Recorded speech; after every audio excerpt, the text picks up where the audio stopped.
Only three things I'm interested in: sex, religion, and death. Then, from an accident in Burbank to an electrocution here in Baltimore, disasters are plaguing the movie industry and threatening safety on the set. It is a high-risk business and people do get killed. Plus,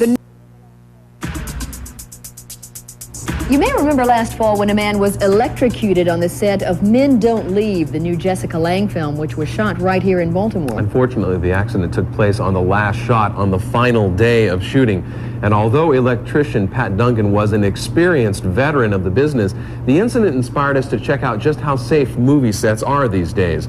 The results you may find surprising. As we all know, making a movie is not sunshine and puppies all the time. There are some tough times. So here's a piece that looks at safety on the sets and some of the accidents that has happened and could they have been prevented. So without further ado, let's check this out and we'll talk to you at the end.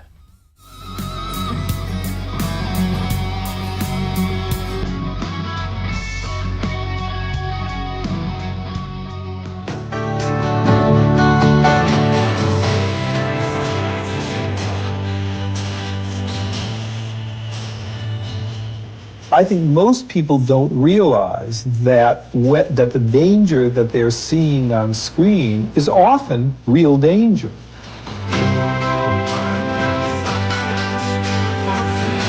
There are not many injuries associated with movie sets at all. It is a high-risk business and people do get killed. Welcome to Hollywood, to the world of make-believe, where the hero walks away unhurt and all violence is an illusion. Or is it? There have been accidents on movie sets since movies began.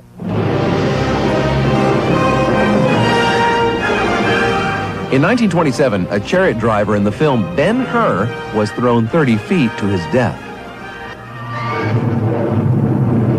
Few people know that in the 1939 classic Wizard of Oz, Margaret Hamilton, who played the Wicked Witch of the West, was severely burned when she literally went up in a puff of smoke.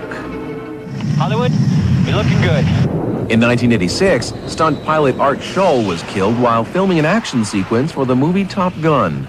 As I turned sideways, I caught the wall with this shoulder, and my shoulder dislocated. And as recently as the current film Skin Deep, actor John Ritter was injured doing his own stunt. With such a harrowing history, why are actors and stuntmen still dying to work in Hollywood? It is the most glamorous and the most seductive profession that there is.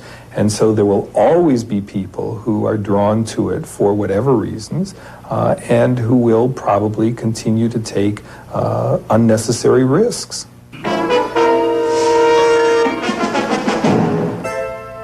In 1982, Hollywood entered the Twilight Zone, the movie, an episode that sent the issue of film safety screaming into the headlines. Mark Green is the author of Outrageous Conduct.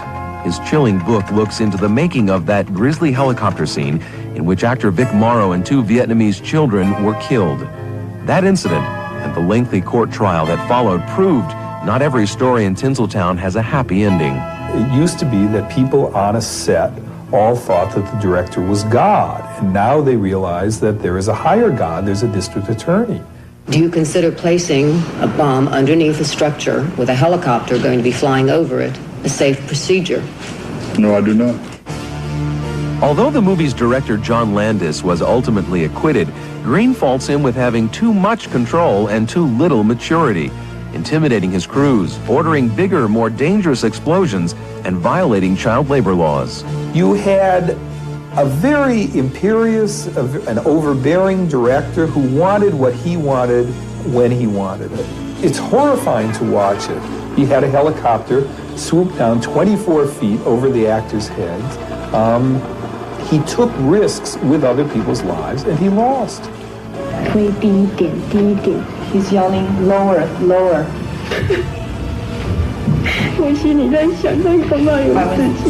I thought something happened to my daughter.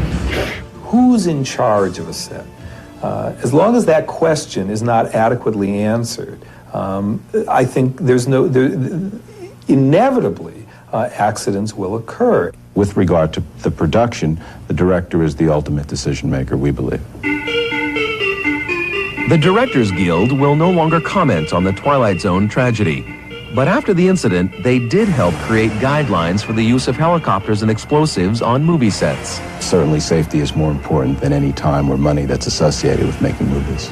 But these new safety rules were long overdue. Just before the Twilight Zone disaster, stuntwoman Heidi von Beltz had been paralyzed from the neck down during the filming of the movie Cannonball Run. She won $4.5 million in a lawsuit claiming that the director knew that the stunt car she was driving was defective. The bottom line talks loudly and clearly, and the bottom line is always the same bottom line. The bottom line is dollars and cents. You have to stop and ask yourself, you know, if I think I'm going to get hurt, am I going to go through with this? Is it worth it? Ken Bates is a stuntman who's done over 150 movies and TV shows. His work includes the upcoming Star Trek V and Miami Vice, as well as these spectacular effects in Die Hard.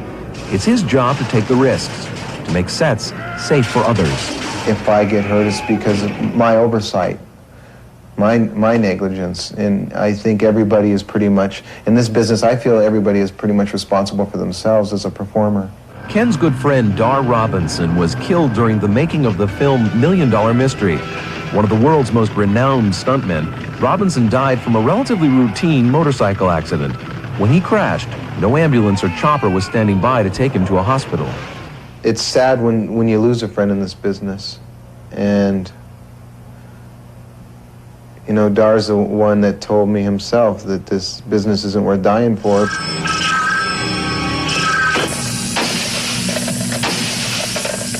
Ken makes his living taking 200-foot jumps and creating elaborate illusions like this one in the film 976 Evil. But he's not about to take a dive because a production is behind schedule.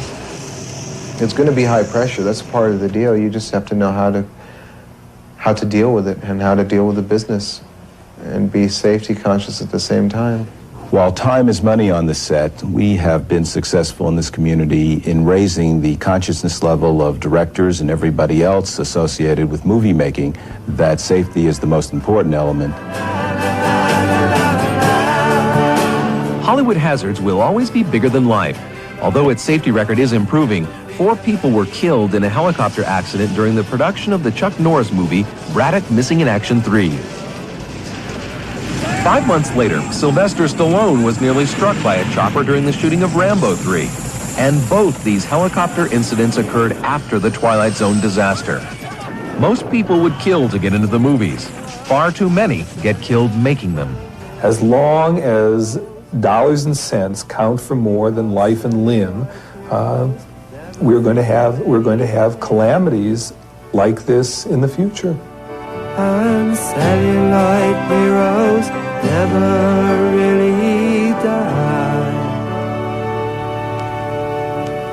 It's interesting how rarely we hear about these kinds of accidents on the sets, and perhaps it's no accident. Hollywood doesn't really like that kind of publicity. Well, when Margaret Hamilton was injured on the set of The Wizard of Oz, she actually missed 6 weeks of work, but there was absolutely no publicity, and she didn't tell anybody because she knew if she did, she would never work in Hollywood again. Other films that have had major accidents include the Western How the West Was Won and the Clint Eastwood film, The Iger Sanction. Today, this would be done CGI, so obviously it's safer now, but I look at it this way. How many people are hurt per year playing football? And how many are hurt per year doing stunts and being in movies? How many people get hurt in wrestling? How many people get hurt making movies? I mean, I'm pretty sure movies is on the low end. Now, accidents do happen, but guess what? They're accidents. Stuntmen, actors, they have their unions. If they do something they do not feel is safe, guess what? Union rep, hello, da-da-da, you know. Even then, but like he was making a point, directors are seen as gods, and you kind of did what they said. And if you didn't, guess what? You did not get the next movie. So it's kind of a catch-22. I don't know, what do you guys think?